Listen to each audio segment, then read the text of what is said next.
Showtime, my friends, welcome back to my channel. My name is Shogun Zorra and thank you for tuning in. Yes, today we have another video is about AI. AI is a bit controversial right now, especially in the art community, because there's like AI generated images you can do and then people tell them that's art and it's totally wrong. And yeah, many people have a lot of different opinions about AI, let's say, especially when they can help them in work or writing. And there's a particular website that's really well known for that people are using called ChatGPT. And yes, I want to ask ChatGPT about anime, so it's basically ChatGPT versus anime. Let's see if they can answer some question correctly or give particular opinion. So yeah, I prepared some questions to ask ChatGPT and we'll see his opinion about these specific topics. Okay, let's get started. Was Eren from Attack on Titan right about the rumbling? I mean, it's a bit hard question, hard first question, but let's see its opinion. As an AI model, I do not have personal opinion about all beliefs. However, I can provide an objective analysis of the situation. Okay, let's see. In Attack on Titan, Eren believes that the only way to secure a future for his people was to initiate the rumbling, apparently to use the founding Titan's power to unleash the Titan within the world and destroy the rest of the world. From utilization perspective, Eren's plan may have seemed justifiable as it aimed to protect its own people at the expense of others. However, it's also raised the ethical question about the morality of sacrificing innocent life for the benefit of own group. Furthermore, in the story, the consequences of the rumbling were devastating, resulting in widespread destruction and loss of life. While Eren's motivations were understandable, his action ultimately led to a great deal of suffering and tragedy. So, whether Eren was right or not about the rumbling depends on one's perspective and each ethical beliefs. I think it's a good analysis, a good question. Yeah, okay, it's interesting. It didn't give out direct opinion on it. But yeah, it's really debatable about the rumbling. Yeah, I can see why Eren was not doing this because protecting his own people because all this stuff that's happening. Yeah, but sacrifice innocent people have nothing to do with it. It's kind of hard. Sacrificing the whole world for his own group. There's some people I know in real life they say Eren, they're for Eren, Yeager is. It's kind of mad, but yeah, okay. Okay, that's the first question. Okay, let's ask another question. Can you name me 5 anime main characters with their parents being alive? You know, in anime, there also happens often that the main characters parents are not available or dead or something happens. I want to see, can you name me 5 anime main characters with their parents being alive? Both parents. So if you ask me right now, I've got so many animes, but it would hard for me to say Bochi and Mob. Wait. Sure, here are 5 main characters with their parents being alive. Come on the time, Juru. Make it make sense. Demon Slayer, his mother and siblings were killed by demons, but his father is still alive and well. I'm pretty sure his father is dead. We know he was sick. His mother were killed by demons, but his father is wrong. Okay, Gon Freeze from Hunter x Hunter. Don't we know his mother is dead? That's why his aunt raised him. His father gets upset in most of the series, but his mother Mitu is alive and takes care of him. Mitu isn't his aunt. He had her as a mother figure because she was the one who raised him. So, Saitama from One Punch Man. When little numbers parents both are alive and made appearance in the manga. Oh, that I didn't know. Okay, fair enough. Naruto Uzumaki. Literally, his parents died in the Naruto Uzumaki. His parents died at his birth. Naruto Uzumaki from Naruto. His mother died giving birth to him. That's wrong. because she didn't die giving birth to him, she died because of Kurama. But his father Minato is alive and plays a significant role in the series. That's wrong, Minato is dead. He was revived, yes, but Tetsuya Kuroko from Kuroko the Basket, his parents are both alive, but they are not in the main character. Kuroko's parents, it seems like they are alive because it's never really mentioned. Kuroko's parents were never mentioned, so, okay. Yeah, that's something I've seen before, but I haven't really checked the video out. And apparently you can make a Yu-Gi-Oh deck that tests it. Let's see the God cards. Can you make me a Meta 2023 Yu-Gi-Oh deck with the 3 God cards? Being Slifer, Obelisk, and Ra. Slifer is Sky Dragon, or Osiris is Sky Dragon, Obelisk is Tormentor, and Winged Dragon of Ra. Okay, let's see if we can do it. As an eye model, I do not have a perfect opinion or know how to predict in the future. However, I can give you an example of potentially used deck that includes the God card. Oh, that's also strategy, okay. Okay, as an deck list, 1 Winged Dragon of Ra Field Mode, Obelisk, Torment, Sky Dragon, Ra, 3 Ra Disciple, 3 Trixie, 3 Mystic Tomato, and 3 Ash Blossom and Joy Spring. Goodness gracious. Terraformer, okay. More on the Bound, Monster Reborn, Product Desires, Call by the Grave, Instant Fusion. Okay, I'm getting which cards. Wonder of Peace, Raigeki. Even event, oh my goodness, Son of Strike, Son of Judgment, 1 Sudden Warning, Action Deck, 1 Urgent. Okay. Strategy. This deck focuses on summoning and using 3 God cards, Obelisk, Sniper, Ra, to control the field with overpowered opponent. I will just leave it there. I'm saying this deck doesn't seem better, but I don't think it will survive in this meta in 2023. But I don't think it's not bad if you want to get let me do something. Can you create a low cost Yu-Gi-Oh meta deck with Stardust Dragon? So here's an example of a low cost Yu-Gi-Oh meta deck includes Stardust Dragon, Jungle Synchron, Double Warrior, Synchron Explorer, 2 Quicksing Drunk, 2 Level Eater, 2 Ash Blossom, and Joyful. Wait, that amount of mods is low, 3 tuning, ooh, not bad. This is low cost, I would need to check myself, but for people who play Yu-Gi-Oh like me, they can check it and tell me if it's correct. Okay, another question. Yeah, can you okay, let's see. Can you explain the term the big 3 in anime? Especially in anime week, there's a lot of discussion about the big 3 at new gen and everything. I hate it till new gen. I will probably make a video about new gen in the future.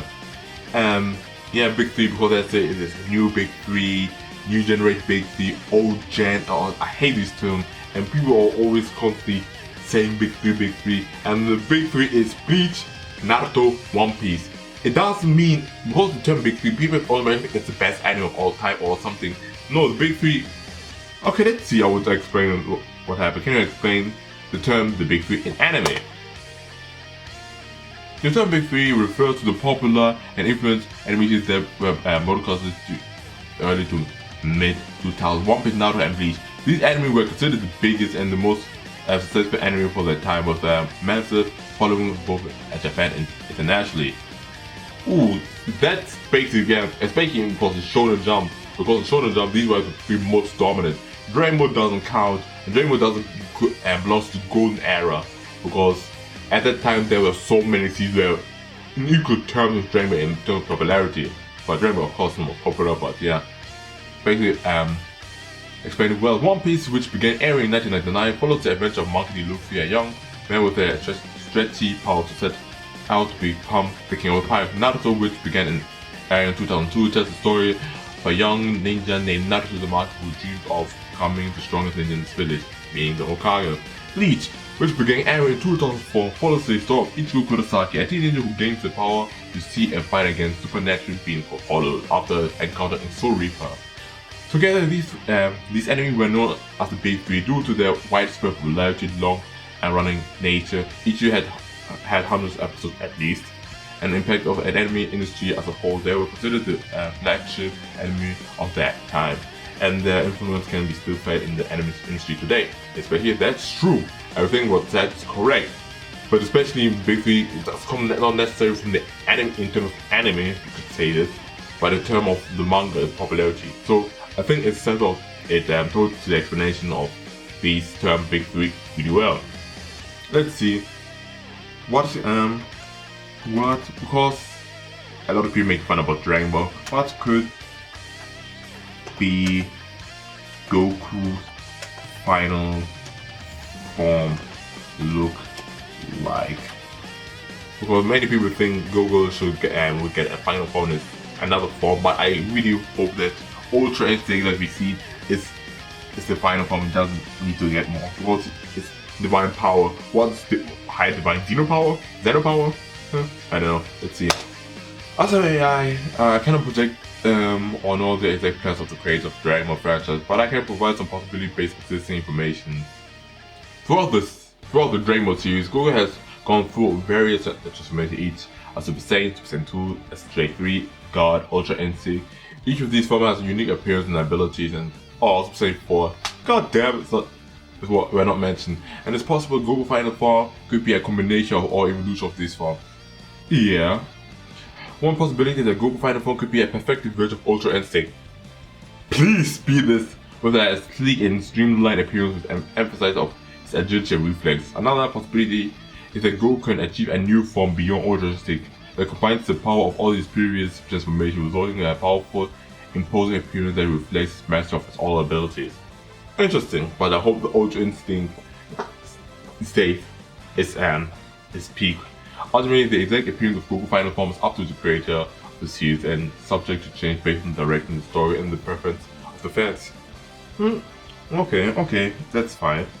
Okay, that's not bad. Okay, yes, let's ask. Can you recommend me romance action anime? My favorite anime is action, but I like romance also. So I guess a good anime recommendation that has romance and action. So let's ask. Can you recommend me? Can you recommend me romance action anime? Okay, let's see what's going to say. So here's some recommendation for some romance and action anime. Sword Online. Okay. Akame Kill. Inuyasha. Yeah, okay, I can see it. Romeo x Juliet. I have not watched the anime. Fullmetal Alchemist Brotherhood. I mean, it's more like Fullmetal Alchemist Brotherhood. It's more like action. So I mean that's all a bit of romance, but it's not really that you could say. You would never say Fullmetal Alchemist genre is belongs with romance. So okay, it's fine. I think it could do better if you give more accurate thing that you want or more suggestions. Okay, interesting thing. Yeah, a bit controversial. It's not really controversial, but everybody has a little bit of different opinion. What is the best watch order for the Fate franchise? Because everybody has a bit different opinion how to watch it. You either say you should watch the original 2006 Fate Stay Night anime, you watch Fate Zero or Fate Unlimited Blade Work. So one of these three is always a bit, or Fate Zero. So yeah, it's a bit controversial on how you should start. So let's see what the AI says. I personally would say Unlimited Blade Work because Unlimited Blade Work doesn't really spoil the event of Fate Zero, and Fate Zero technically spoils a bit of the other route it has of the Fate Stay Night franchise. Okay, let's see. The Fate franchise is a complex and expensive series, so the best watch order can vary depending on personal preference and the level of knowledge about the series. True. However, here's a suggested watch order for newcomers for the Fate franchise. Okay, it says first Fate Zero. I think many people would say Fate Zero. I personally would say Fate Stay Now Unless Blade Works, but it's fine. I watch personally Fate Zero first, and then Fate Stay Now Unless Blade Works. I watch technically all the Fate franchise anime, but I would say personally Fate Stay Now Unless Blade Works. I've recommended some of my friends watching Fate Stay Now Unless Blade Works first, and it says much better. So, okay, it says Fate Zero. Fate Stay Now Unless Blade Works. Fate Stay Now Heaven's Sphere. Makes sense. Fate Grand Order, First Order. Makes sense. Fate Grand Order Absolute Demonic from Babylonia. Also makes sense. Applepie. I would say what Applepie before Heaven's Order and before First Order. Applepie because it's just similar to, of course, the Fate, but a different route, right? But I think you should watch for first and then First Order. Fate Liner plus my idea. There's some other enemies like Fate enemies, example Fate Extra, Last Encore, Elemental Liner plus my idea, example kind of Phantasm. So there's a lot. It's worth noting that there are several other Fate series and spin-offs. Example, there's also like there's a lot of other different shows also. So yeah. So this watch order is a starting point. Additionally, some fans may recommend a different order, such as starting with the original Fate Stay Night anime adaptation or watching Fate Grand Order movies. Then I can see the original 2006 because it's going the Fate route. But Grand Order movies first, I highly disagree. Ultimately, its best watch order is depends on personal preference and the level of familiarity with the franchise. Not bad. Not bad. Not bad. Not bad. Okay, there's one final question I have, just a chill question.